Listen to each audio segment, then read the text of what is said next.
All right, folks, welcome to the Gritty Podcast. I'm your host, Brian Call. I'm here in the studio with my brother. What's up, folks? We have a podcast for you today. It's part 2 with Ryan Carter. I don't really know if it's part 2, but it's a 3-hour podcast that we 4-hour podcast that we chopped up. So it's in little sections. So we titled them to kind of help you see what topics were covered, and that way you can pick and choose which podcasts you want to listen to. Before we get started, we're just going to go over some comments and mean things, nice things, whatever, news, what's going on. I also got a question from the mailbag for you. Okay. I'm going to read this one. It was on YouTube. We did the open season in August, September, which was an event we launched here at Gritty where we showed hunting films, basically daily hunting films. Yeah, day-by-day series. Day-by-day series. Went really well. We got lots of feedback. So one of the videos that we got, mostly it was all positive, but one of the videos got a lot of criticism, and we addressed this on another podcast earlier, but here's another comment, and I think it's worth bringing it up again. It's on our YouTube, and it was I don't remember what which video it was. You found a mean comment on YouTube? Yeah, YouTube has quite a few. This comment was this guy was named Daniel Plants with a Z, and he says, "F the law, turn off the camera, let Dad finish off that elk. Kid feels like an inadequate piece of blank, but is also relieved he got bailed out, and learns a valuable lesson about not wanting to feel that way again, and is more of a laser-focused killer next time. Minimizing suffering of your game has to be the priority in that situation." For those that don't know, his son was 12 at the time. Yep. Had an elk well within range. I think it was under 100, under it was 200, well 180 within what or something he's like practiced. that. They ranged it. It was a good shot. Range. He was prone, was there for a really long time. Shot a little back, shot a second shot a little back, and the elk ran up the hill, went into the tree line, bedded down. They snuck up, not knowing where the elk was. Elk stood up, and Brock tried to get the shot off, holding the gun up, and couldn't quite get the shot off before the elk went into the trees. And then they decided to back out. Okay. A lot of comments of people saying Anthony should have taken his gun away from his son and finished the elk off for him. First of all, that's illegal, which we've mentioned before. It's not legal. If it's I can't say that enough times. It would be poaching. That's what it would be. Right. You're as a hunter, you just advocated that he poach. You don't get to shoot someone else's animal for them when you don't have a tag. That's the way it works. And when someone talks about it from this morally superior perspective, it irritates the crap out of me, because you're saying we should ignore all laws, all rules, everything, and we should obey this higher law that we have, which is the one of morality, and we should just minimize suffering. I agree that we should minimize suffering. We talk about it a lot.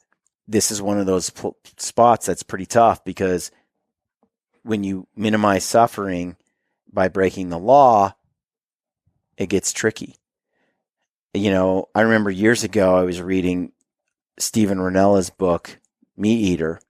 He talked about having a pretty tough draw tag. I don't remember what it was. But he had a tag he had to wait a lot of years to get. Now he's out there. It's his chance to chase a big mule deer buck. I think they were in the breaks.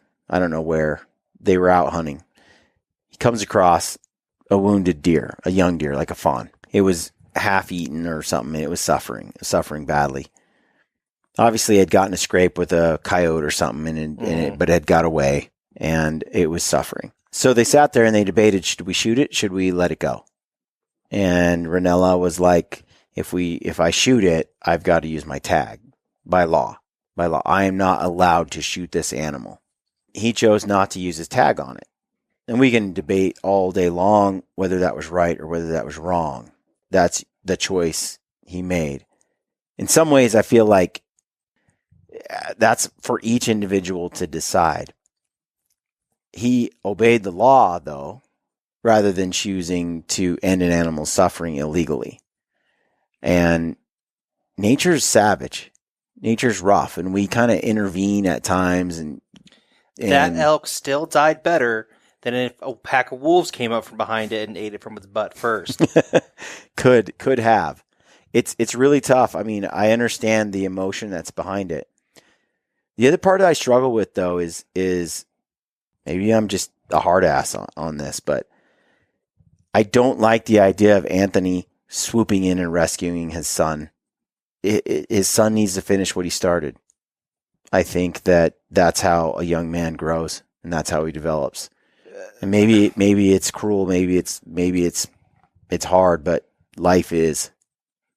This other guy said, Dennis Stevenson, he said, it is a relief to hear some other hunters see it that way too. I know all too well that not all shots turn out the way we meant them to be, but when hunting with youth, we need to be ready to step in and finish what we started. The father admits on camera that the young man was not good shooting off the shoulder, so knowing that, it seems he should have been ready to step in. Thank you for your comment. May not get you any free gear. It does show that some hunters do have respect for the game we hunt. Thank you. The idea that we don't have respect for the animals we hunt is insulting. But hey, everybody's entitled to their opinion. Right here where it says that it's his dad had a responsibility to step in and shoot. Nobody, like very few people are good at offhand shooting. Mm-hmm. This was the offhand shot he's referring to was after he shot it twice and it was in the tree line and it jumped up and was running away. Okay, so his 12-year-old was supposed to bring a 270 up to the shoulder and shoot that thing before it got away. And then again, it's not legal, people. I can't believe how many people advocated breaking the law.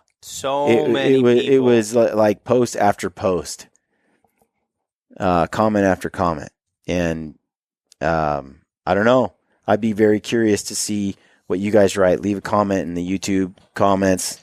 Leave us a comment on email. And maybe we'll read your comment on the Gritty Podcast. Yeah, we are going to start giving away some stuff for those that leave us leave a comment that we read, whether it's positive or negative. We're just going to throw everyone's names in the hat, pull them out. So even if you say something mean, you might win something. Yeah, but I mean, you read those comments and I hear where they're coming from. But if I was Brock and I'm in Brock's shoes and I take that shot on an animal, I don't want my dad grabbing that rifle. If my dad grabbed that rifle from me, I might never be able to just go out there and do that again. I think that would just mar it for me so badly. I don't know if it would do that, but this idea that he would learn a value and doesn't want to feel that way again is more a laser focused killer next time. No, I don't believe that because he feels bad about it, but he didn't succeed. He didn't finish it. He didn't go the distance, you know. I don't know. I don't know. Leave us a comment, guys. Yep, leave us a comment. So with that, we'll send you on your way. Enjoy the podcast. Are you a lifelong or an occasional whitetail hunter now that you've tasted it? I think people don't know how long you've been chasing whitetails. Oh, my first one was probably 12 or 13 years ago. I got really hard into it about 8 years ago. And how many whitetail hunts do you go on a year? Well, at least one. Mm-hmm. Like I have a place in Nebraska that we pay for every year. This last 2 years I haven't gone because I drew Iowa last year.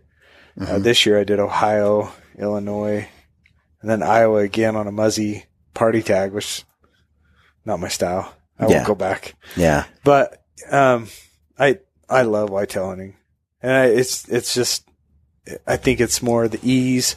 It's more, I mean, there's skill to it. They're planning your stands.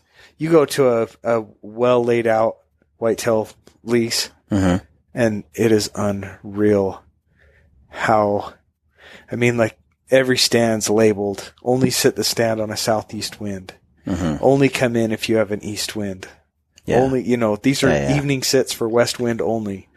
And everything's laid out so that the deer have to come in a certain way. And there's a science to whitetail. But all the same, you don't have to be the best hunter in the world to kill him. Like it's just kind of relaxing. You get to pal around with your buddies. I will always do whitetail probably till I die. Yeah. I love them. It's so fun. Me too. I'm hooked, man. Totally hooked. Yeah. I'm very interested in some of those public land whitetail hunts that the hunting public is doing.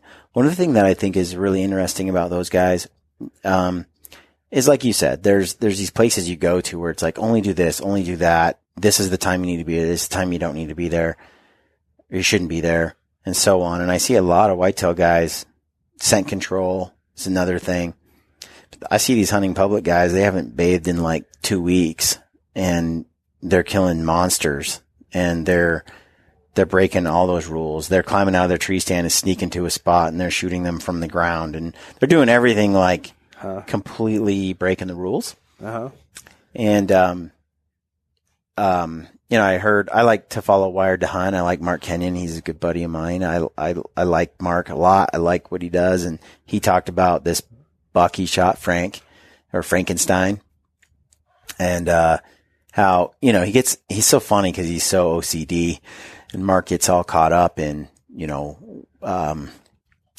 those details. So he's going to sit this stand that was slightly downwind of the bedding area, or at least it blew through the north end of the bedding area, but he was guessing that the buck would be in the south end of the bedding area. And so anyway, he broke all these rules that he would normally follow to get this buck, and the buck happened to come out and he shot it. And, I feel like when it comes to whitetail hunting in general, I see a lot of whitetail guys, in my opinion, this is observational only, but I'm like, I break all kinds of rules. Like at the end of the day, it's sort of like with elk hunting. I feel like the time when you actually kill that bull, or the time you actually kill that whitetail, it's a knife edge between not getting it and getting it. Right. It's when the wind is not in your face. It's when it's going crossways, or it's blowing to the bull, but just slightly to his left. Yep. And so he comes in almost like the wind's in his face. It's those moments where you capitalize, and that means you take the chance. Public or private, I think that's the way it goes, man. Killers get it done because they make risks, and like they go on a hunch. MJ's dead because we did a hunch. You took a risk. We took a risk. We said, look, we're not going to kill him in this corner. It's just too far. It's not worth the crappy shot. We're going to take a risk, and we're going to move it into the bad wind side. We're going to build a really thick ground blind, like cut off 1 million pine boughs, make it as thick as possible, try to give us a 40-yard window. It paid out. Just like your buddy on the public land, whitetail. He's like, I know he's bedding on that south corner. I've got to get in that south corner, even though it's questionable. That's how things pan out. And killers are killers. It's just going to be that way. I learned that from hunting with my buddy Anthony. I learned that from hunting with Aaron Snyder. Aaron would blow animals all the time, blow them out. But he took the chance. He made a decision. He went for it. And then when they got away, he was like, let's go find another one. Maybe tomorrow. Yeah. And that's something I try to teach my hunters more than anything else. Because I will have guys miss a bull and want to go home. They're done. Like, their heart broke. That was my chance. I've waited all these years, and I'm like, what's wrong with you, dude? No, it's just an animal. He didn't know that was a gunshot. He thought that was lightning. Like, he'll be there tomorrow. Yeah. Relax, dude. Relax. I got this. Like, we'll try again tomorrow. Yeah. Or let's try this other bull. He's in this other drainage. He was there 2 days ago. Let's see if he's back. There's no reason to, like, take the risk. But don't take a questionable shot. Take the questionable move. Try to get the shot that you need. I think that just comes natural to people. Like, guys that are consistently successful, Aaron Snyder is one of them, is because he's not afraid to make those crazy choices. Yeah. He's not afraid. He's the guy you told me before. He's like, F this ground blind. 15 minutes, I'm done. Yeah. I'm going up there and killing him. He goes outside of the normal realm and he gets it done. I do the same thing with elk. Yeah. All these other guys you talk to, they like hunting the rut. They won't kill a bull unless he's bugling. That's their style. I don't care. Yeah. I do things different because I have a different spot. Yeah. I have a different edge, and I'm looking for a different age class. And that's the whole point. Yeah, I feel like being aggressive is paramount when you're hunting. Mm-hmm. And when I was hunting 5 acre of property that my parents owned, butted up to just a few other acres in a residential area, mm-hmm. right? There were a few bucks that would show up during the daytime and tolerate like me going down this trail and climbing into my stand and coming out that trail all the time, checking my camera, coming in, coming out, right? They knew, they kind of were like, yeah, that guy does that all the time. Yeah. Right. I'm in there every weekend. And as soon as I left that trail and I went off trail and walked around in the woods and around, we're out of here. No mature buck would come in during daylight for like a week. Yeah. A week or so. And when your rut window is 7 to 10 days, you can't afford to jack that up. But you're going into a public land area or you're going into a private property place where there's other options. I feel like it's, like you said, you got to take those risks. Uh-huh. So it's kind of a balance. I understand guys that are like, I just don't want to blow that spot. But I feel like at some point you got to take a risk. It's all about those that are willing to gamble that go for the big bull. Win. Eat the tag. Everyone's so afraid of tag soup. Yeah. You just, as you get older, you start to realize like, holy crap, dude. Well, I get a hunt every year. You're used to tag soup too. No, I love tag soup because you're one of those people that, will say you can't kill the big bull if you shoot a little bull in the first week. Well, and it's how much head space do you have? Like, do you really need that many heads in your home?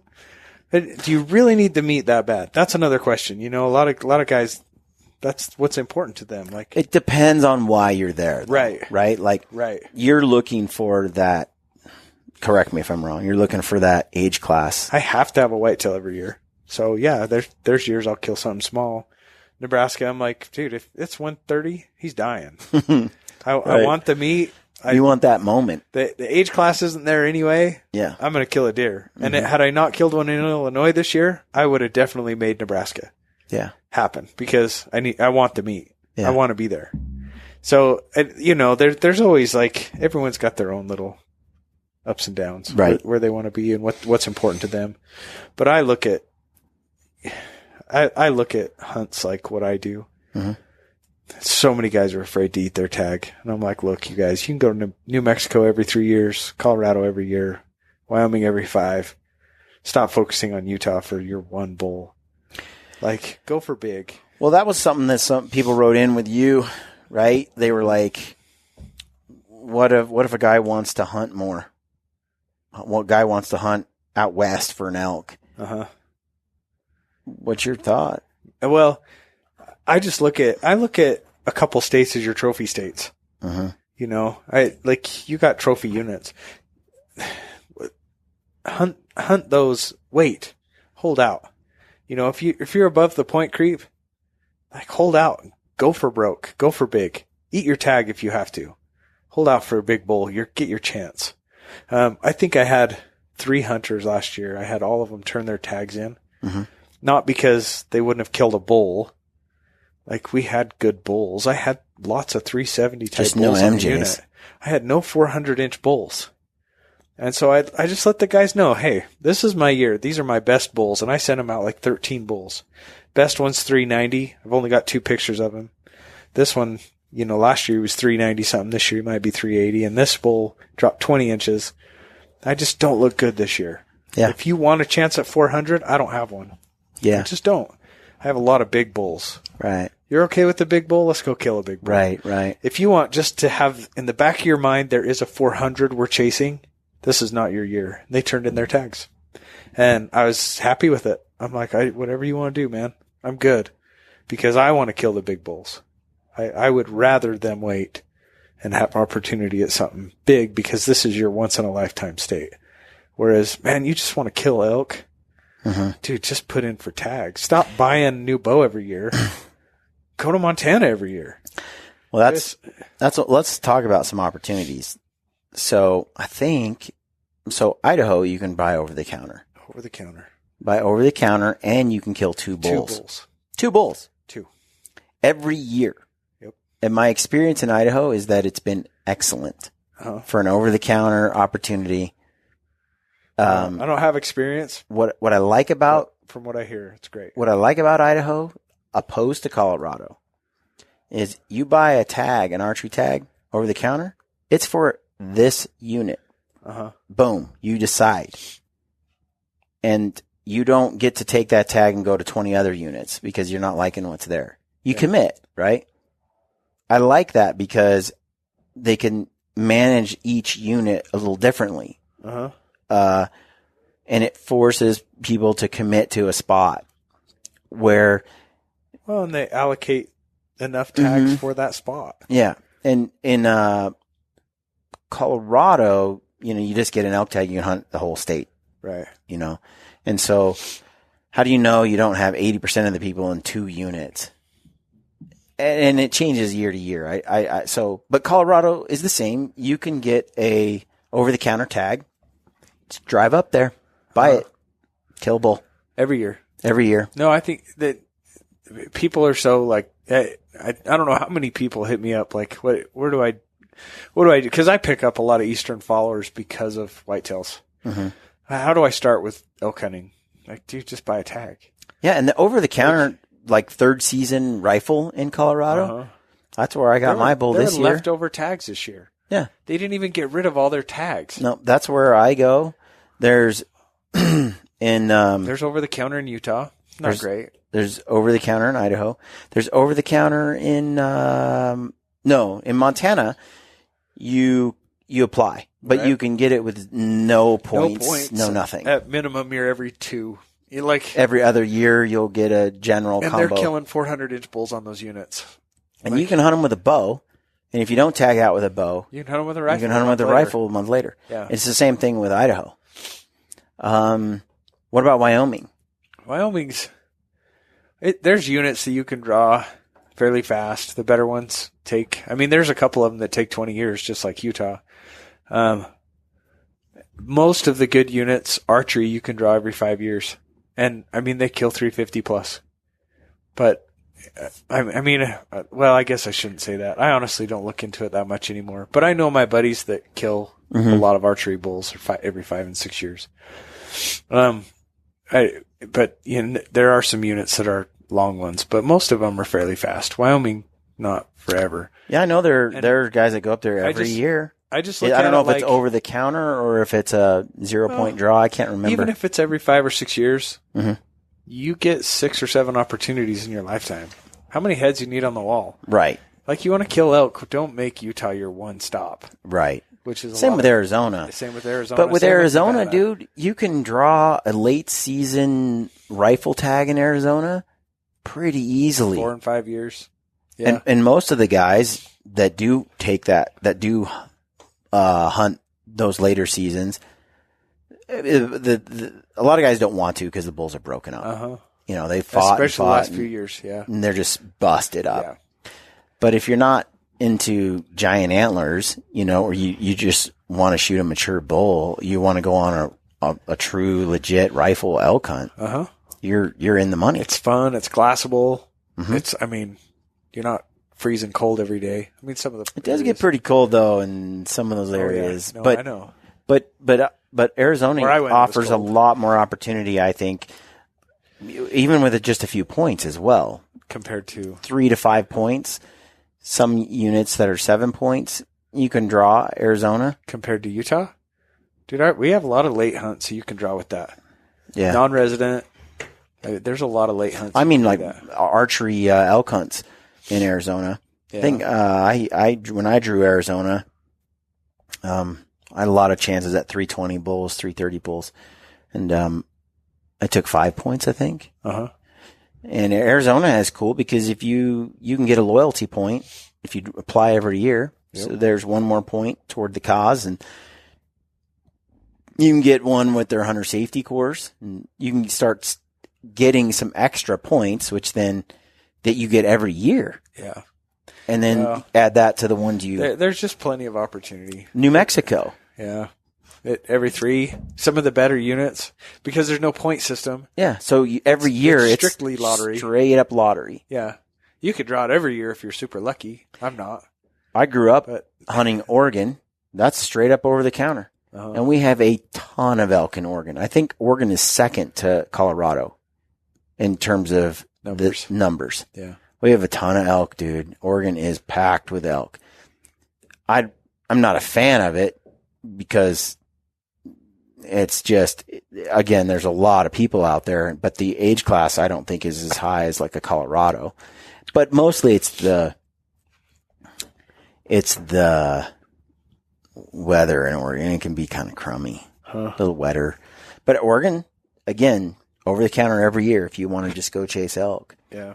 So when I hear people say there's no opportunities and our opportunities are shrinking, I'm like, what are you talking about, dude? No, there's a lot of states giving away. I mean, that's funny. Like, people get mad here in Utah about the mule deer because the mule deer suck here. There's 80,000 or I don't know, 90,000 deer in the state. No, I think we're at 120, but they give out 90,000 buck tags. They give out more buck tags than we actually have bucks in the state. Doe to buck ratio is probably around 1 in 6 or 7, right? Yeah. So you do the math, 120,000 elk, there's 25,000 bucks in the state, and they give out 80,000 tags. You wonder why we look so bad? Right. But, man, you go to South Dakota, you can buy a tag over the counter, and the age class is up, and nobody's hunting. I've been to South Dakota twice and didn't see another hunter for days. Like... That's what I'm saying is there's opportunity if you do your homework. There's opportunity all over. Mm-hmm. And I feel like there are a lot of people, cuz when I post, they're like, thanks for your tool bag, thanks for telling people about, over the counter archery hunts in Colorado. Pretty soon we're going to lose that hunt too, because people like you that have social media and a podcast ruin it for the rest of us. Those Colorado boys, really. And I'm like, dude, there's opportunities all over the West. Unsold tags everywhere. I ate my Nebraska tag this year. Yeah. I ate my Coos, Arizona tag this year. I lost out on opportunity because I ran out of time. Yeah. I hunted. And it's not because it's not because the tags weren't there. Mm-hmm. Opportunity is there. I had a tag for elk in Idaho and for archery and in Montana, which I could have used both tags later in the season. Went back for rifle or whatever. Yeah. Now, in the midst of that, right, I hunted like 21 days for elk. I hunted hard. Uh-huh. Hunted only 3 days in Montana. I didn't have time. I wish I'd spent more time in the area I was at. And then Idaho, I had my chance. I shot at a bull that Corey Jacobson called in for me. I hunted with Corey for half a day, and Corey called a bull in for me, and I didn't make a great shot. And anybody who wants to watch that, you can go to Elk 101 and see Brian call miss. Yeah, something. Yeah, it's so funny. Like, your cameraman's there and they record the miss, but then there's victories like. Yeah. Where you're a hero. Like, well, at least you'd let them roll the tape. Like, some guys would throw that away. Yeah. I ain't airing that. Yeah. I'm perfect. Yeah. No, I figure, you look at my archery success this year, I had some great wins. Yeah. But elk was not one of them. Elk turned out to be but I hunted a lot of days for elk, and I was into elk almost every single day. Uh-huh. And this is why I kind of shake my head at the whole technology thing. There are a ton of guys who did the same thing, did not tag out. Yeah. This isn't like, it's not a gimme, dude. It's as hard. And, another guy that comes on and does an over-the-counter public land hunt, there's a reason those success rates are so low. Those are tough hunts, dude. Yeah. Dude, my elk hunt wasn't good this year. Yet it was probably my funnest elk hunt. Maybe in my top 3. Why? So, like this year, I had a money guy, right? The Utah sells tags for a lot of money. They have these conservation tags they set up for. I mean, they literally, I think we paid for that rifle tag around $64,000. Normally, I've bought that tag for like $25,000 before. It's just the early rifle. And the guy that bought it, he first gave it to a buddy, then because you can transfer the voucher. Yeah. And then the buddy's like, yeah, I can't really do it. I don't have time. So he's like, I'll come do it. We'll go kill something. Just know I can't hike. And I'm like, what do you mean you can't hike? I can't hike. Oh, and I can't hunt. I'm like, what do you mean you can't hunt? Well, I like to hunt. I'm just crappy at it. I just like to shoot things. Right. I'm like, so you can't hike. You don't want to hunt. Yeah, I just want to fly in once you find him and shoot him.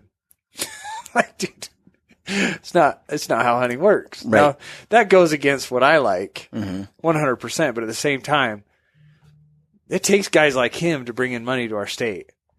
And so I just look at it like, look, I got to look at this as a challenge for me personally. And I did it. I found our biggest bull. And 4 or 5 days into the season, I had found where he'd migrated to because it's a rut hunt. Yeah. He had moved almost 16 miles. Found him. Then I found, okay, if he moves 2 more days, if he can get right here, I can get this guy in position and actually shoot him in an opening. Right. So as he kind of migrated through, here he comes. Call the guy, get him here. First day, it didn't work out. He's like, all right, I'm flying home. I'm like, no, like just stay. We'll kill him tomorrow morning. Oh, I got a meeting tomorrow morning. Like, you're kidding me. So different. Dude, you're killing me. Different worlds. And he's like, no, man, I just can't do it. I'm like, all right. So he flies out, comes back the next night. I went in, filmed him the next morning. Had him at 80 yards. Then left a guy on him while I went to the airport, picked him up, brought him back, got him his shot. Like, a matter of fact, not only did I have the bull I was trying to get him on, my highest scoring bull, which we called Uno, I had Chunky. So Uno was 500 yards. Chunky was 360. Could have shot either one. Same day. He's like, which one's bigger? I said, well, which one's bigger? Which one scores better? Yeah. He goes, which one scores better? This one. Okay. So he took the shot. I watched the bull hump. I literally saw the bull hump up. I don't know what happened. Found some blood the next day, trailed him 6 miles, spent 10 days looking. Brought in, I don't know how many guys gritting these canyons. Turns out he's fine. Like, getting pictures of him now. He's broken up. He's been fighting. He wasn't broke before. He's doing all right. He's got a little spot, but he's got no, I don't know if he just hit him in that dead zone but above the lungs. I don't know. Can you imagine getting shot and then just shaking it off? Well, and I don't know if it was people say these burgers, if you hit soft tissue on a burger bullet on these long range guns, like a lot of times they just kind of explode on impact and don't really cause damage. I don't know what's true. I'm not a gun guy. Right. Something didn't go right. The bull's fine. Yeah. He's fine. So I walked out working 52 days in the field, 700 and something miles. I did the impossible. I brought in a guy that couldn't hunt, that couldn't hike, shot a bull that was the best bull I knew about. I did the impossible in my mind. Yeah. You did everything right. Excellent season. Right. Did awesome. The bull just didn't die. So I don't know. And that's with employing some pretty good technology like a rifle and a scope. The freaking Gunworks $10,000 gun. Yeah. With trail cams. That's what well, yeah. No, I employed a lot of technology. The bull's still fine. And all. Right. That's why. And someone might say, well, this guy or is a sucky hunter or that guy's a sucky hunter or whatever. I feel like when you get into that debate, it's like, yeah, everybody comes in at a different skill level, both natural and hard earned. Right. And, again, that kind of muddies the water for me because everybody is different. It sort of came back when people would hate on Snyder because he'd shoot an animal at 90 yards with his bow and smoke it. Just smoke it. They're like, you can't do that. It's wrong. I'm like, well, I saw him efficiently do that a number of times. It's hard to argue with the results. Like mule deer? Yeah. Yeah. He can do it. Elk. Seen him do it. So it's like at the time, Aaron wasn't that sneaky. Self-admittedly, he's not patient enough for that. So to get to 30 yards, he's like, why when I can smoke it at 90 efficiently?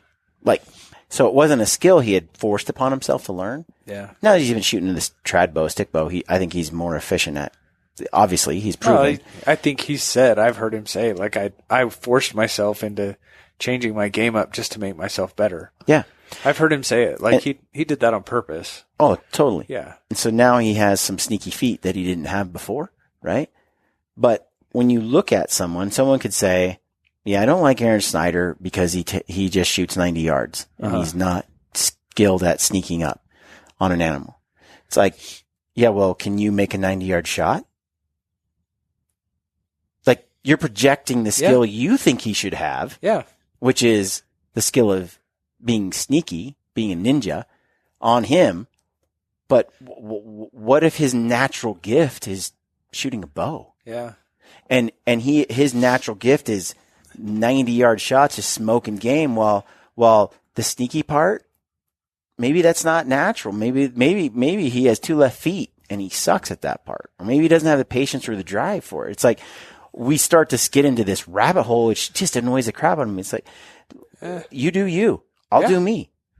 At the end of the day, are we efficiently killing animals ethically? And are we wounding as few as possible?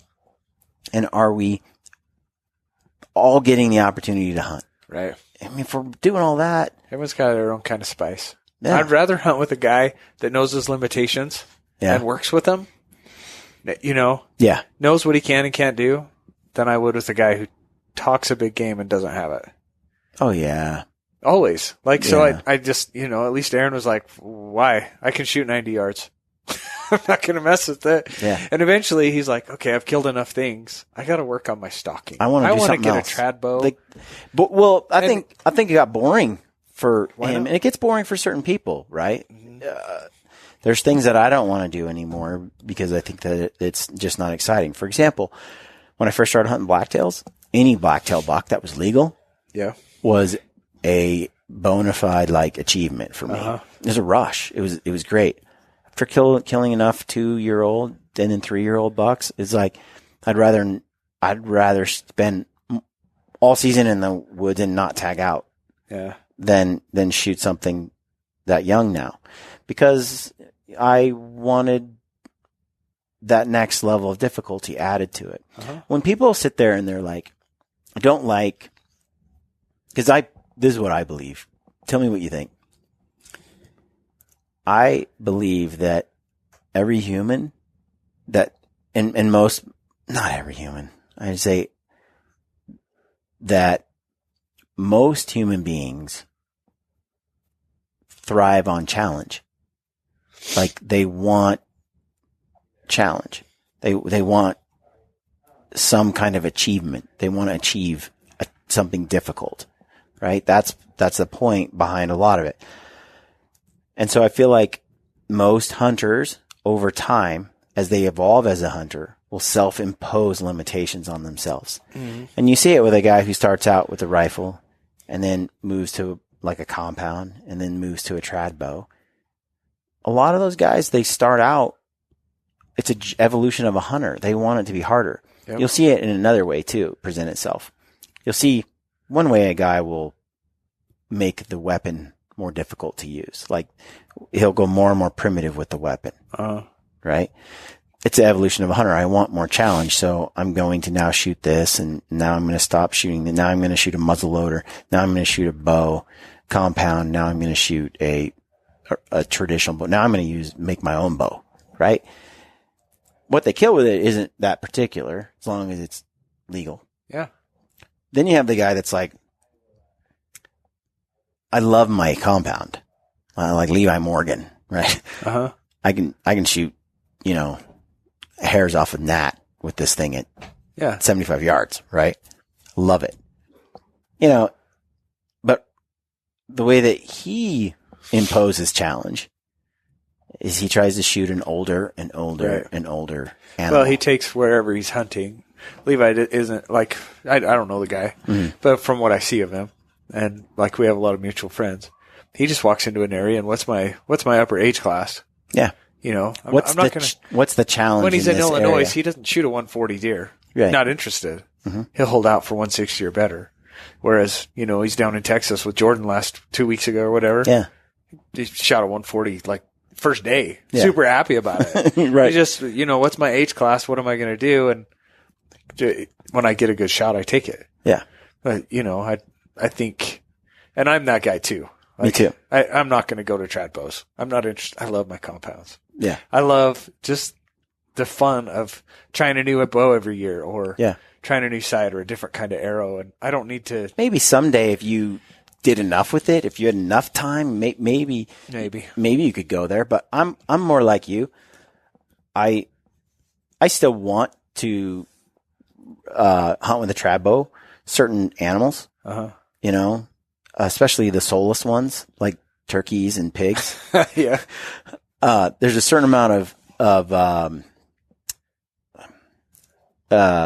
interest in sticking with what I love, which is the compound. Right. And for me, I want to increase the level of difficulty by trying to shoot an older and older. Like I could have shot younger animals this year many times and tagged out, but I'm not. It doesn't excite me. Uh-huh. But I'll guarantee you, if I had a trad bow in my hand, it would have excited me. Yeah. I don't know. But it's all part of weaving that challenge. I don't hunt like you do. True. But I think it's all about weaving that challenge, right? And I think that's where it's self-imposed. People will do it on their own. But motivated people will do it on their own. Which I think is most of us. I think that you're going to have, especially if you're an archery hunter. Most archery hunters, I think, in general, are interested in a challenge. Agreed. Yeah. If you're not to disparage any rifle hunters, I'm a rifle hunter. I like to hunt with rifles. I love hunting with a rifle. I'll do a lot of rifle hunts next year. But there's a part of me that wants a certain challenge with a bow too. And so I'm gonna just like we did in Ohio. Uh-huh. I'm only gonna shoot this 1, 2, or 3 these 3 bucks. They're it. Uh-huh. Anything else that comes through, it's not what we're after. And you're going to self-impose a challenge. And so, I'm not a big fan of the idea of regulating it, like with you. I want you to have greater challenge, so I want all your game cameras banned. I'm like, you'll put your own challenge on. Uh-huh. And your own challenge is, I'm only shooting MJ and nothing else. Right? What's funny? It's just an inverse of the same thing. Right. I killed those bulls before cameras. I mean, I've ran cameras a long time, but until 2015,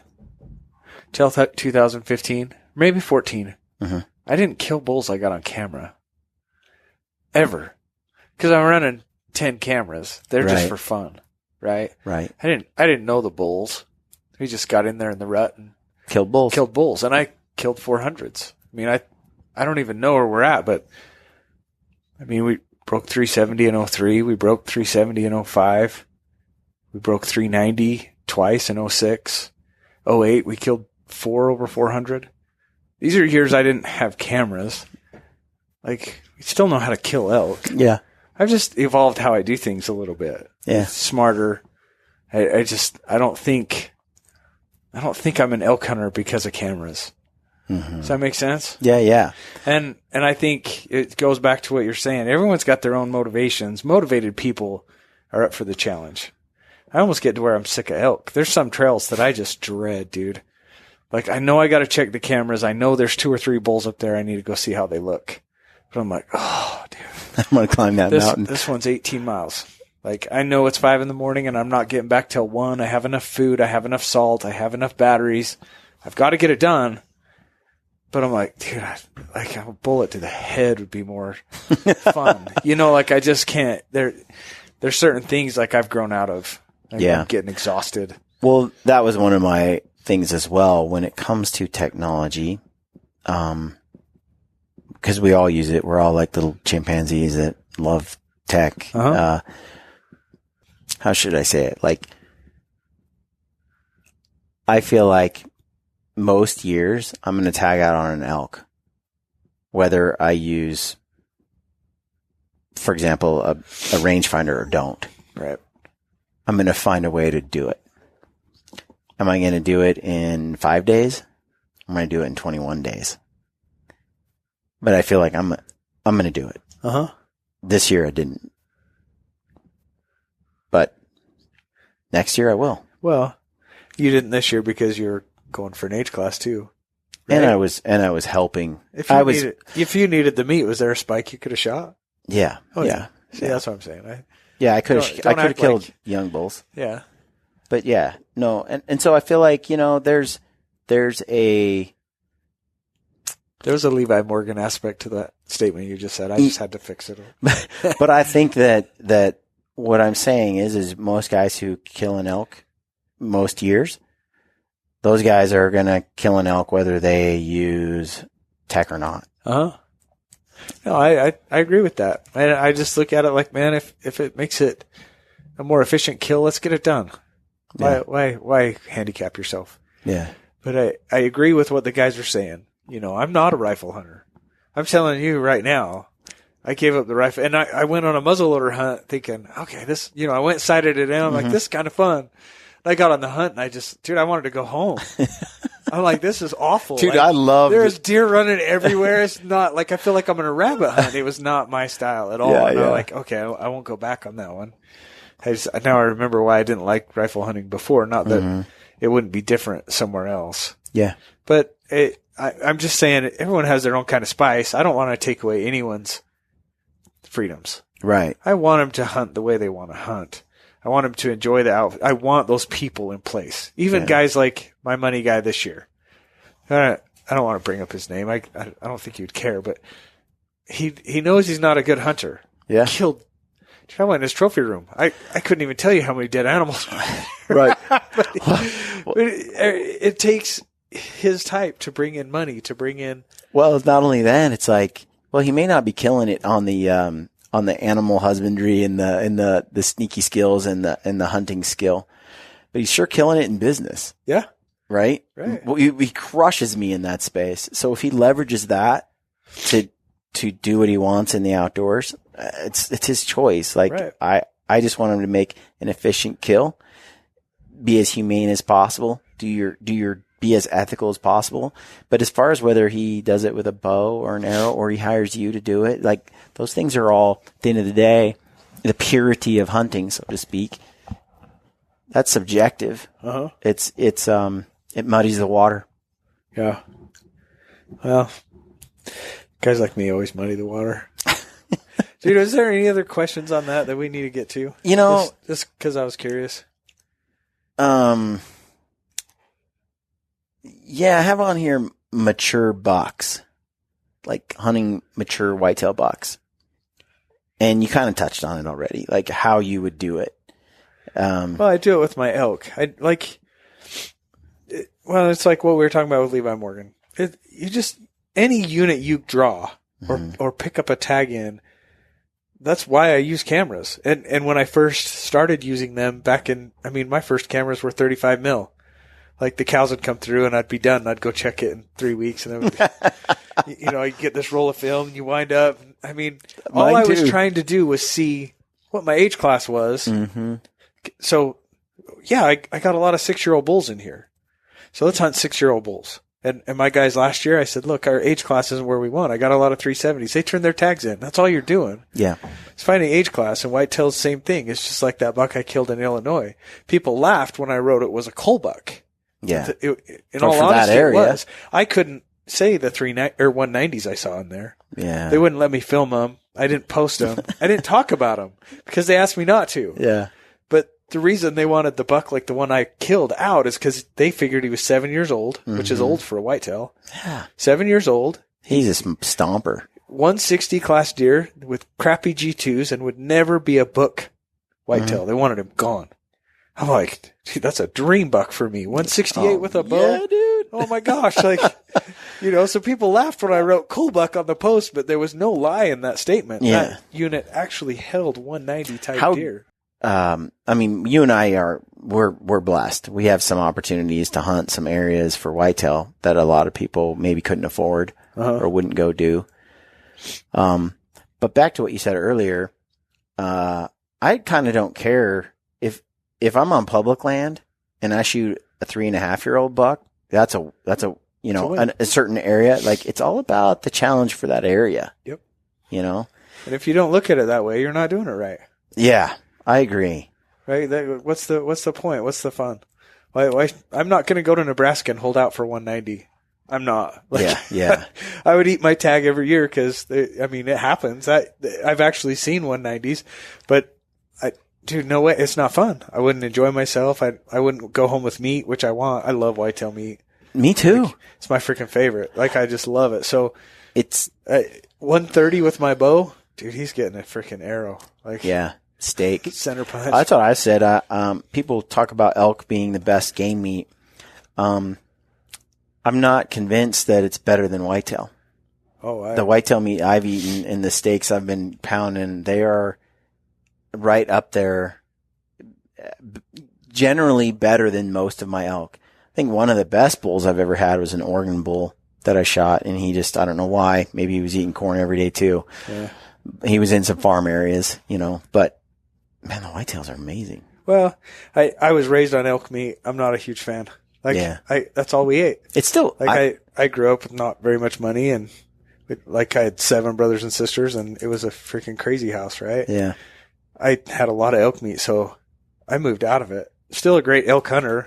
You're good at something, capitalize on it. Yeah. However, I'll take a whitetail any day of the week, and it doesn't matter if it's from Texas or it's a corn-fed Iowa deer. They're good. They're good. Yep. And so I love it. And I like elk too. And I like elk and mule deer. If you kill them in August, man, they're good. You got a question to change gears. You got a question about bucket list hunts. Yeah.